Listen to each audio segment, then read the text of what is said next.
Back again. Back again. How y'all doing? How y'all doing? I went to go get me a Red Bull. I'm just gonna be completely honest. I was struggling. Okay. So I went to get me a Red Bull and I was gonna walk because the Wawa is so close to my house. There's a Wawa and a Royal Farms. For those of you who know what Royal Farms is, you know what it is. For those of you who don't, it's a gas station store like a Wawa. They have good chicken. You walk in there, you smell like it when you walk out though. But anyway, I have one like right there in my house, both. I could walk on a back path. And I was going to do that to get some air and wake myself up.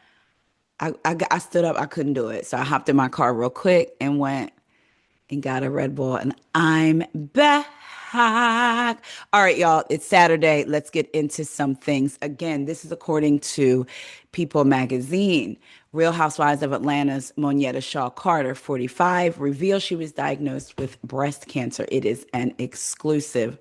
The reality star was diagnosed with stage 1 invasive ductal carcinoma in November of 2024, so not that long ago, and underwent a lumpectomy and radiation. So let's get into it. It says Real Housewives of Atlanta's Monetta Shaw Carter is opening up about a recent health challenge. The reality star and former radio personality was diagnosed with breast cancer last year.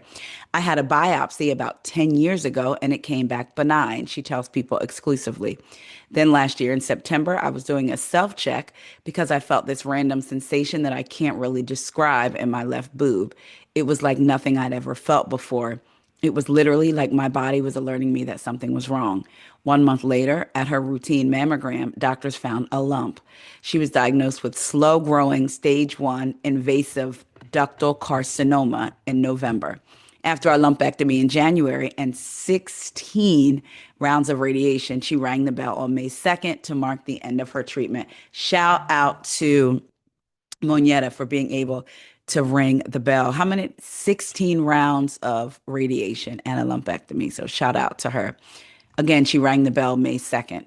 Because I caught the cancer early, I will be here for my kids, she says. There's nothing more important than getting checked often and early to protect your future. Our health is irreplaceable. I can't thank my exceptional doctors and nurses enough. They are our heroes. Recalling the moment she got the phone call from her doctor with her diagnosis, Moneta says while tearing up, it was obviously one of the hardest and scariest moments of my life. Everything around me stopped. My heart dropped. I was afraid. I was angry. I was just numb. I can truly imagine you're going on about your life. Life is good. She's married. I'm not saying life is good because she's married. I'm saying her life is good. She has her beautiful kids. She found the love of her life, it seems. She's happy, all of these things going on, and then boom, you get this news. She said, then it was time to come up with a plan. While doing all of the biopsies and MRIs, I was first considering having a double mastectomy. But after my generic testing came back favorable, and after sitting in my reality for some time, I decided on the lumpectomy. Oh, so she was just going to get rid of both breasts just to knock it all out and make sure it was all out of her. But she took, what she said she took, oh, she did genetic testing and it was favorable. So good for her. It's so important for me to share this story because I hope to inspire others not to dismiss their gut feeling. She preaching a word, she right. Our body speaks to us, and when it does, we have to listen. It can be a matter of life or death. My mom tells me that. My mom says, Taria, your body gives you signs. Child, as I'm sitting here telling y'all how exhausted I am, but I was going to go to work later. Child. She is right. Your body gives you signs. And that last line, your body gives, she says, our bodies speak to us. And when it does, we have to listen. It can be a matter of life or death. She is so right. The Keep It Classy Nails CEO is so serious about cancer awareness that for her 45th birthday party on May 31st, all guests are to wear pink associated with breast cancer awareness to celebrate her being cancer free. After her diagnosis, she found strength in her husband, Heath Carter, but she knew she also had to tell her ex fiance, singer Neo, whom she started dating in 2009 but split from in 2013, 2 months before their wedding. Wow, I don't know. I guess I didn't realize it was 2 months. Wow. The exes co-parent two children, daughter Madeline Maddie, who's 14, and son Mason, 13. Her and Heath married in November of 2021, and she is also stepmom to his two kids, Gigi and Brianna. He was absolutely supportive, Moneta says, of the moment she revealed her diagnosis. It says to her ex-husband, but to her ex-fiance and World of Dance judge. We actually told him when we were all there. My husband and Neo, Maddie, Mason, and some of Maddie's friends were at a bowling alley celebrating Maddie's birthday. The kids were talking and playing and bowling, and we took him to the side and told Neo the news. And the shock that was on his face said it all. He was just super supportive. Neo was just showing up for me in a major way and just always asking and making sure everything was okay. He was like, "Oh, you're going to beat this." Moneta has also been getting major support from her fellow RHOA castmate, Candy Burris. When I told Candy, she immediately was like, "Oh my gosh, what can I do?" She's been so supportive. She came by, sent like the biggest stuff. Like her and my other friends are in competition with who can send me the biggest flower arrangements. Seriously, just being super supportive and just showing up, asking if I need anything. I also told Portia, Cynthia, and Shamea a couple of weeks before surgery, and they have been super supportive. I was at a birthday dinner for a mutual friend of ours, and I told Sheree, and she was super supportive. And she just gave me all kinds of love. Like, oh my gosh, girl, like how I couldn't imagine. Okay, let me go and make sure I check mine. I've just received huge support from the girls. I don't think any of the other girls know, so they will be finding out. And I know I will be getting phone calls very soon to that effect. So shouts out to them. You know, Candy was right there. Like, what can I do? Do I need to call it? You know, Candy seems like that type of friend. If you are in her circle, you're in her circle. And that's just that on that. So I'm glad that she has so much support. I am also glad she's sharing it to spread awareness. I literally just thought about it myself. My last mammogram was like 3 years ago. If that, I do need to get another one. I've been trying to make sure that I do the self checks. Child, did I just start? Why, whenever we talk about something we might start doing, I literally just started feeling on my breast talking about this. But seriously, like that's a way to use your name and your platform to get the message out. It's really hitting home. I just was on my, well, I get on my husband and my kids about taking care of our health. It's not about, oh, you can't eat this, you can't eat that, you can't do that, but it's about giving ourselves the best chance that we can on, do our end and just hope that whoever you believe in, whether it's God or whomever, I know for me, God does his end, show him I'm trying to take care of this body as I chugged a Red Bull and ate a bag of Funyuns. But look, I had a craving for some Funyuns and I took them all the way to the throat down. They were good. But again, shout out to Moneta and to her support staff and to her getting to her support staff, her support team, her friends, and the support staff at the hospital, her doctors. I'm glad that they caught it early. And again, she felt a feeling in her breast that she had never felt before and didn't just ignore it or like go on with self-diagnosis. She went to her doctor. And I think that's a lesson that we could all take. Make sure that our health is in order. You could be the richest person in the world, but if you do not have your health, and I felt just like a small feeling of that back in 2019 when I was feeling like the way I was feeling constantly thinking back now is like, how was I even really functioning? Like I was being tired now is one thing. I know I've been working a lot or whatever, but I just felt like my body could not get itself together and recharged. I was drink a bottle of water and I could feel my stomach felt like it was on fire, like eating, not exaggerating, a bag, and I think I've shared this before, of the soft chew Tums a day. I'll go back and forth between the Tums and the Alka-Seltzers, little chewables that are different. Are they the Alka-Seltzer? That are different colors. Y'all know what I'm talking about. Just arriving like that, eating. Don't y'all judge me. I mean it. I never liked oatmeal growing up, ever. And then there got to a point where I would eat oatmeal pack. You know how you can get instant oatmeal packs? They had to be plain, not flavored, plain. And they had to be great value, not Quaker.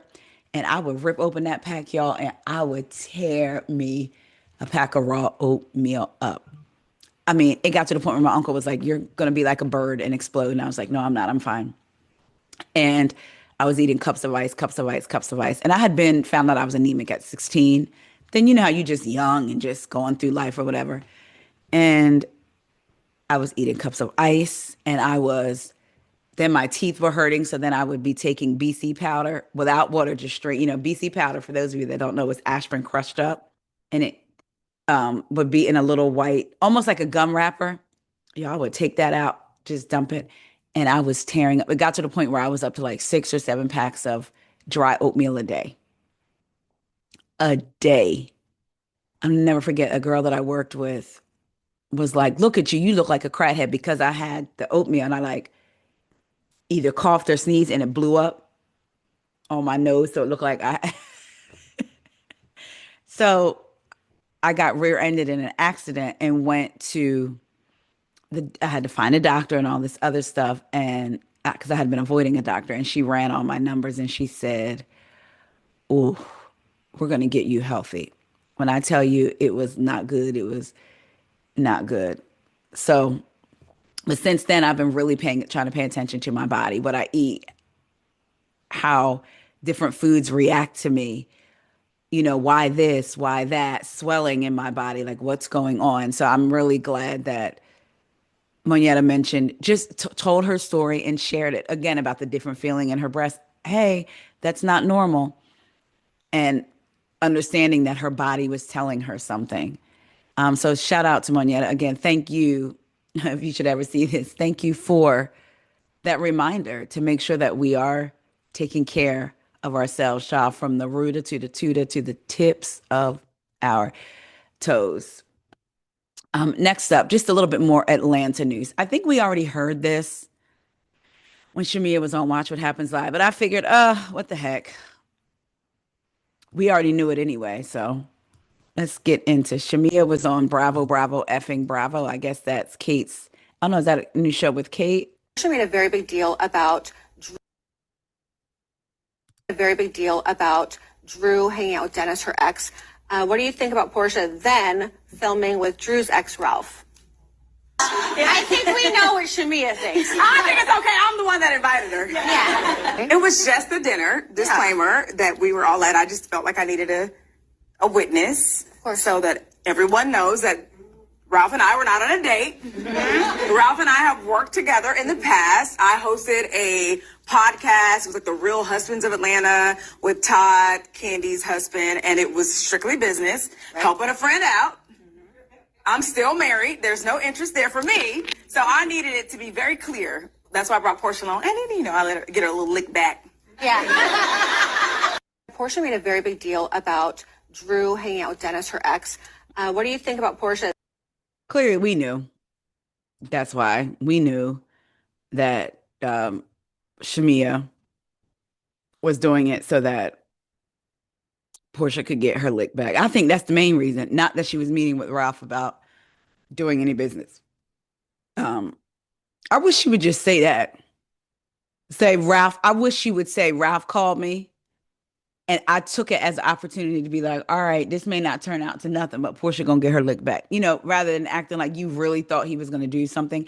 And not only that, I just want to even speak further to that. Like Drew, Ralph, Dennis, and Portia, I think, had hung out before. Portia and Dennis weren't together, but Drew and Portia were friends, like outside of the show. Like they became good friends outside of the show. So Drew had been around Dennis. Well, and I was gonna say Shamea, like, had you ever really been around Ralph? But she did just say she worked on that podcast. So still, I just still feel like I'm not saying, it would have made more sense to me if Portia had called up Ralph on her own. So it's like, I don't know. And you do wonder why people call you her lapdog. And I'm not even blaming Portia because, listen, Shamea decided to do that and call, to meet up with Ralph and bring Portia on purpose. So I don't know. It just, woo, Shamea. I just feel like, and I still like Shamea. I just feel like she's going out sad and bad a little bit whack because I don't feel like she has a real beef with Drew. Are y'all excited for tomorrow's episode? Are y'all watching? I feel like now we're maybe 50-50 or 45-50, where people enjoying the show and people not enjoying the show. And then I'm wondering, are there people enjoying the show but don't want to be honest and say they're enjoying it because they don't want people to come at them? Because you know people will definitely come at you for your opinions, child, on your opinions on what you watch. The people will come at you for sure. But y'all tell me the truth. Is it picking up for y'all at all? Because I think we only have like 2 or 3 episodes left, right? We have Grenada, however you say it, and then we have Angela's party that she's gonna have, where that guy is gonna come and uh crash it. So I'm thinking 2 episodes because I can't imagine Grenada and Angela's party all being like the whole trip, and then Angela's party being in next week's tomorrow's episode, all of it. So I'm thinking 2 more episodes, and then what, a 2-part reunion? Mm. What y'all think? I don't know. Shamea, we knew this already. You didn't even have to tell us, child, before you told Kate on Bravo, effing Bravo. What is that? Do y'all know? Is it something happening? Like another show? What's going on? All right, y'all. I told y'all this was going to be short. Oh, you know what? I'm trying to think. Should I talk about it in this video? Let me see.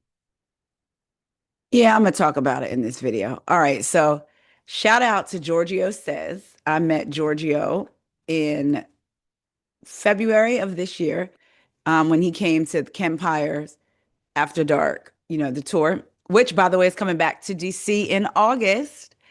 Make sure you get your tickets. Yours truly will be in the building. We'll be there again. I'm excited about that. Let's look at something that Giorgio just I shared. We've been talking about the Atlanta of it all. Brit's Country Club slash Barely Naked slash Bare Naked slash I'm Naked Barely launch line. Let's see what Giorgio has to say. If you were going to skip out on the entire tab at the country club, at least you could have just gone ahead and fed the whole room. Actually, the country club filed a civil lawsuit against Mike for skipping out on the tab. A little birdie did tell me this morning that there was an actual document out there that did show that the country club did in fact go after Mike for that event that we just watched. That was horrendous, but I guess they felt like they didn't need to pay for it. So here's the document, and you'll notice that the date of the event coincides with Bella's text messages. The dates all around that coincide with this. This is obviously the event that we saw. It was a golf event, they called it, and a banquet. Okay, so it was about almost 10 grand worth of services and food, and now there's some interest added. So we're looking at about 10K that they skipped out on. And this document does show that on December 3rd, someone went to go serve Mike, but he wasn't home, and whoever was home, they suspect would be his wife, but she refused to provide a name. So not only do you owe Bella and Infinity Events $1,750 that you have yet to respond to her request for payment, you now have this side of it where you have the country club that you did not privately reserve the space. You added more plates, but only to the media and bloggers that were sitting at the table because you didn't want them to write anything horrible about your event. And then you just go ahead and skip on out. You don't even pay for it. You're just like, whatever. Now, there's no other documents that give any further updates to this situation, so I'm not sure if Mike reached out to the country club directly and worked it out, but there's nothing outside of these documents around this situation. I mean, if you're broke, just say that. So pretty. Well, geez, Brit, if you were going to skip out on the entire tab at the country club, at least you could have just gone ahead and fed the whole room. Actually, Giorgio is crazy. Then Giorgio says, this tea was sent to me anonymously. I just verified it. do not come for me. So not only did the decor person speak out and say, I believe she's still trying to get her money. Because at first I thought that at the time of filming, Brit hadn't paid her, but then it seemed like she still hadn't got her money. So not only that, but the country club, we see, I don't even have to say alleged because the paperwork is there, sued Mike. Now, I did notice when Giorgio said that they went to the home on December 3rd, but if you look up in the right-hand corner, the stamp on the paperwork was October 8th. So I guess it was filed maybe on October 8th of last year. And then they tried to serve someone at the home on December 3rd for about $10,000 worth of goods. See, I'm wondering if Brit thought that Bravo was going to pick up the check. Or even though they only get paid a little bit of money in their first season, let's just say for the whole season, she made $12,000. Because remember, y'all, they pay only a little bit the first couple of seasons. Like Shamea spent the money that she made on her party. And Leah, who we talked about earlier, Leah McSweeney, go check out that video. She's still suing Andy and Bravo and has called out some housewives that she feel like spoke up on Andy's behalf per Andy's bidding. Anyway, Leah got paid what, 10,000 for her first season? Not per episode. So the girls don't make a lot at all. They say once you get to that third season, you level up, which makes me wonder how many seasons, once you get after your third season, that money starts coming in. Isn't this Drew's fourth season? Because I feel like Drew done leveled up her fashions, her style, her just all of it. But so I wonder if Britt thought, well, I'll use what I heard was the episode airs and they get a deposit, or either they get a deposit before the episode airs, like it's not one lump sum. That's what I heard, unless it's changed. But so maybe Britt was like, I'm gonna film this and then pay them when the episode comes out. But that wouldn't make sense because you know that's months later. You don't film it and then the episode comes out next week. I don't know. This is crazy. We talked about Brit before, and I had said Brit didn't give me love and hip hop. I know people say she gives them love and hip hop. She didn't give me love and hip hop. She most certainly doesn't give me housewife. She gives me more basketball wife. And it's just something about her. And I will keep saying it has nothing to do with the her and Kenya stuff. It's some outside of Kenya. If that hadn't happened, it's just like I feel like there's an underlining layer of desperation, and like she's not thirsty, she's dehydrated, and fame is the IV she needs for her veins. Like that's truly what it feels like to me. Like it's just something a little off for me watching her on this show. I don't know. Child, they better pay them people now. Like we know Giorgio did say he doesn't know if Mike has since made good on it or not. But as of December, they tried to serve someone at the home and he wasn't there. So, ooh, Brit, y'all better pay y'all creditors because it's gonna come out. Your decor people and your party people and the facilities, y'all. So, all right, y'all, I'm about to go. I got like a little burst of energy, so I think I'm gonna take my hind parts to the gym. I think. Gotta get ready for next week. No, I'm just I gotta stay in the groove because you miss one day, you miss 2 days. Next thing you know, child, you'd have missed the whole week. So let's get back into the groove today. Let's move our bodies today, y'all, if we can, even if it's just doing some jumping jacks, honestly, getting your heart rate up for like a minute, just doing something to move your body. Sometimes that's the best thing. I know for me, mentally, physically, when I'm feeling stressed. Oh, also, some of y'all have asked me about BravoCon. I'm going to say what I said 2 years ago. And I have shared this with y'all before, but so some of y'all have heard it. Some of y'all may not. It was a lesson to me in speaking, what you speak. My dad's been very big on that since I was little. What you speak has power. What you speak has power. What you speak has power. Speaking over your life, all of that, right? And for the most part, I try to remember that.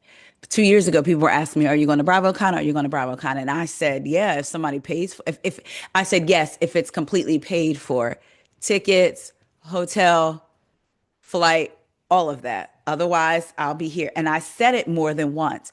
And I was saying it jokingly, but also in the back of my mind, I thought, well, if someone reaches out and says, "Will you go on our behalf?" Meaning like a sponsor or, somebody like that, "Hey, will you go get some social media footage, do all that stuff?" That's the way I was thinking that it would happen, right? BravoCon was in November. Here was October of 2020. That would have been 2023. Didn't happen. Didn't happen. Didn't happen. And then all of a sudden, one of the podcast listeners, because I really wasn't doing the YouTube at that time, one of the podcasts, I would upload my podcast episodes, but not really. I wasn't doing the YouTube. One of my podcast listeners, shout out to Jill. Jill is amazing. She had bought a 3-day VIP package with some add-ons, and she said, "I'm not going to be able to attend." She could have sold those and made so much money. It was a 3-day VIP pass with add-ons. She said, "I'm not," and she had booked her room. She said, "I'm not going to be able to go. I want you to have them. I do believe more Black content creators need to be in the room." And Jill is white. And I'm just saying, I have to say, she was like, "I feel like more Black content creators need to be in those spaces, in those rooms." I'll say she lived about an hour from me. I'm not going to put out where she lives. She lived about an hour from me. And so I drove down there and met her and her wonderful husband, who has since passed. So rest in peace, Dan. When I tell you, you know how you can meet somebody the first time and you just know, like, they are really about what they say they're about. They're really good people. You could see that. And you could see the love, of course, that she had for him, but that he also had for her. You just being around them. I was around them for about an hour and some change, and you could just, y'all know, you pick up on feelings and energy and all that stuff, and you could just feel it. So she gave me her bracelet, everything I needed.